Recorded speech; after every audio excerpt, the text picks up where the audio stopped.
Hello. So in the previous video we saw about the sporophytic phase of ecosystem. In this video we will see the gametophytic phase of ecosystem. So the spore is a pioneer of gametophytic phase.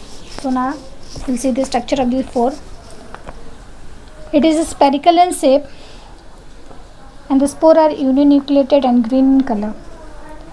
The spore has four walled layers. The first layer is known as episporium, second is known as perisporium, third is exosporium, and the fourth layer is endosporium. It is a uninucleate spore. Episporium has several spherical bands in the form of 4 elytra. So the spore of ecosystem consists of elytra which are 4 in number. 4 elytra are present in a cross manner and are attached to a single point. So the elytra which is present in the spore are present at one single point and they are crossed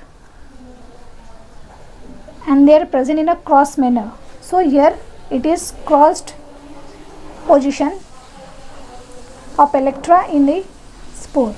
Elytra has somewhat expand spoon like tip.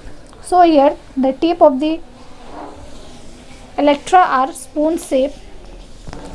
In young state the 4 elytra winds around the spore. So in the youngest state the elytra winds around the spore, and in the mature state the 4 elytra are open apart. Elytra play an important role at the time of spore liberation. So elytra play a important role in the liberations of spore. Coming to the germination of spore, the dispersed spore generated within the 5 to 2 days in low light and intensity and sufficient moisture. So after the dispersion of the spore from the sporogenium which is present in the sporogenia 4 will generate within 5 to 2 days in the presence of the light intensity, low light intensity and sufficient moisture. In the low light intensity and sufficient moisture, if the spore is present, it will germinate within the 5 or 10 days. Before germination, spore outer 2 layer which is episporium and perisporium along with the full elytra will sedum. So before germination, the outer 2 layer of the spore which is the episporium and perisporium and the elytra will set off from the spore. So after the removal of episporium and perisporium from the spore, there will be left only 2 layer of the spore, that is the exosporium and endosporium. So the spore wall due to absorption of moisture, so the spore will swell up due to the absorption of moisture. So after the set off of episporium and perisporium of the spore within the elytra, there will be left only 2 layer of the spore, that is exosporium and endosporium. So the spore will swell up after the presence of only 2 episporium and endosporium. The spore will swell up due to the absorption of moisture. So after the absorption of the moisture from the surrounding, the spore will swell up. So nucleus of the spore divided mitotically, as a result of which 2 cells are formed. So the nucleus which is present in the spore are uninucleate. So it will undergo meiotic division and it will form 2 cells. One is known as a prothelical cell and one is a residual cell. The smaller lenticular cell is called as a residual cell and the larger cell is known as a prothelial cell. So the larger cell is known as prothelial cell and the smaller cell is known as a residual cell. So this is a residual cell and the upper portion is known as a prothelial cell. So now we'll see the residual cell. Residual cell, this lower portion, this portion is a residual cell. So it is a colorless, it is a residual cell but no residues are present That means this is a rhizodial cell. The cell name is a rhizodial. The cell elongate growth into a first rhizoid, primary rhizoid. So this rhizodial cell will grow and it will form a primary rhizoid. The prothelial cell, this is a prothelial cell. This prothelial cell are green in color and it is positively geotrophic. It divides transversely. So it will divide transversely. It will divide transversely. It is a structure of a young prothelial. So now we'll see the structure of matured prothallus or prothelial, which divide transversely. After the division of transversely of the prothelial cell, this will be the matured structure of the prothallus. So the prothallus is bisexual. It grows prostrate on the ground. It will grow simultaneously. It will grow underground and it will grow upwardly also. The matured prothallus has three distinct regions: the spongy green upper part, the middle prostrate region, the lowermost colorless cell rhizoid. So the matured prothallus will consist these three parts. One is known as spongy green upper part, middle prostrate region, and the lowermost colorless cell rhizoid. So this is a rhizoid. Three different type of prothallus may develop: the light green male prothallus, deep green female prothallus, and the bisexual prothallus.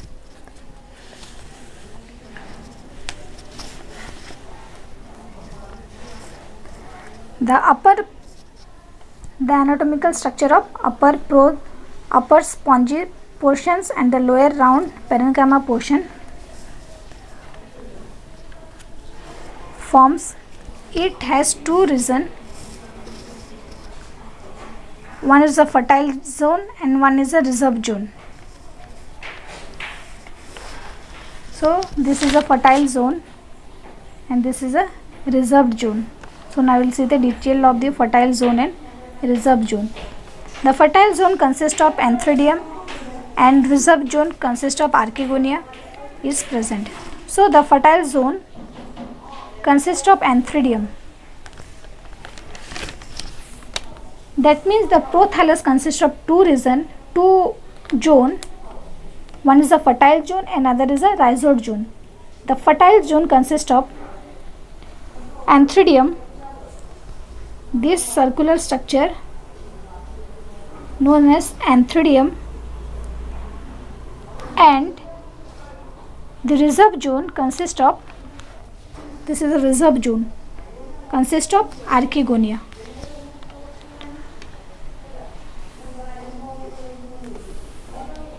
The color change red in color when it grows in a bright color. So from this matured prothallus we came to know about that the prothallus has two zones. One is a reserve zone, another is a fertile zone. The fertile zone consists of antheridium and the reserve zone consists of archegonia.